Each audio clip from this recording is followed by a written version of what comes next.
السلام علیکم دوستو، میرا نام ہے محمد ناصر اور آپ دیکھ رہے ہیں حدیث اور سبق آموز واقعات۔ آج ہم اس ویڈیو میں ذکر کریں گے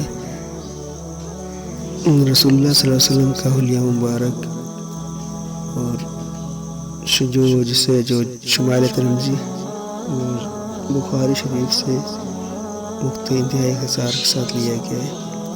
آپ صلی اللہ علیہ وسلم کو جو شخص یکایک دیکھتا مرعوب ہو جاتا تھا۔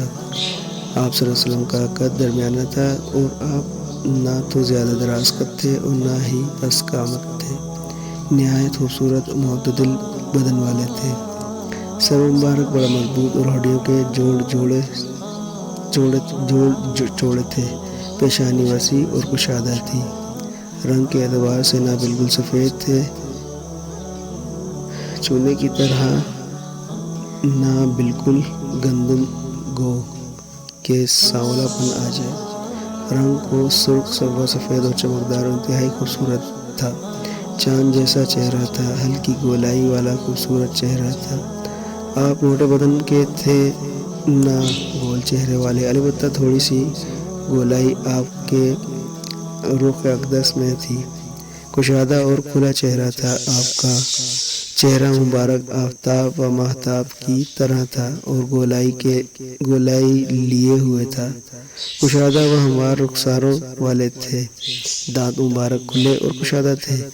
جب آپ کلام فرماتے تو دکھائی دیتا کہ آپ کے دو دانتوں کے درمیان سے نور جیسا کوئی روشنی نکل رہی ہے۔ سرمگے آنکھیں تھی، یعنی سرمائی آنکھیں تھی، سیاہ اور بڑی آنکھیں جن کی سفیدی میں لمبے لمبے سرخ ڈورے تھے۔ آپ کی مبارک آنکھیں بالکل سیاہ تھیں اور بلکہ پلکیں دراز تھیں۔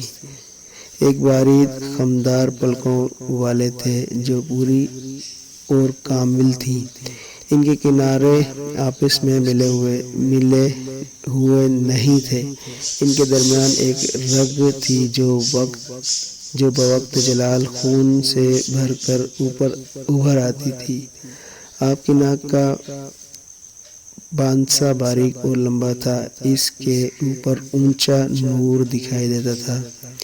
سر اقدس اور داڑھی مبارک کے بال سیاہ اور گھنے تھے، نہ بہت زیادہ گھنگریالے اور نہ بالکل سفید اکڑے ہوئے۔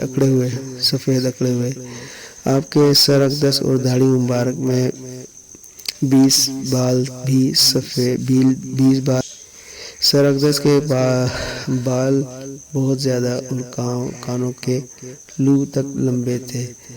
آپ نے سرخ خضاب یعنی مہندی لگائی۔ آپ کے نچلے ہونٹ اور تھوڑی کے درمیان تھوڑے سے بال سفید ہو گئے تھے۔ چوڑے اور مضبوط کندھے تھے۔ آپ کے دونوں کندھوں کے درمیان دیگر لوگوں کی نسبت قدر زیادہ فاصلہ تھا۔ آپ کی پشت پر دونوں کندھوں کے درمیان کبوتر کے انڈے جتنی نبوت کی مہر تھی۔ سینے اور ناف کے درمیان بالوں کی لمبی اور باریک لکیر تھی۔ مضبوط اور پرگوش ریشم جیسی نرم ہتھیلیاں تھیں۔ خوبصورت ایڑیاں جن پر گوشت بہت کم تھا۔ آپ کا پسینہ کستوری سے زیادہ خوشبودار تھا۔ چلنے میں تیز رفتار تھے۔ آپ چلتے تو آگے کی طرف جھکاؤ ہوتا، گویا کہ بلندی سے اتر رہے ہوں۔ ایک دوسری کئی روایتوں میں آتا ہے کہ نبی علیہ السلام جب وضو فرماتے تو آپ کے بچے ہوئے وضو کے پانی کو صحابہ کرام جمع کرتے اور اس سے تبرک فرماتے۔ دوستو اب کے لیے اتنا ہی۔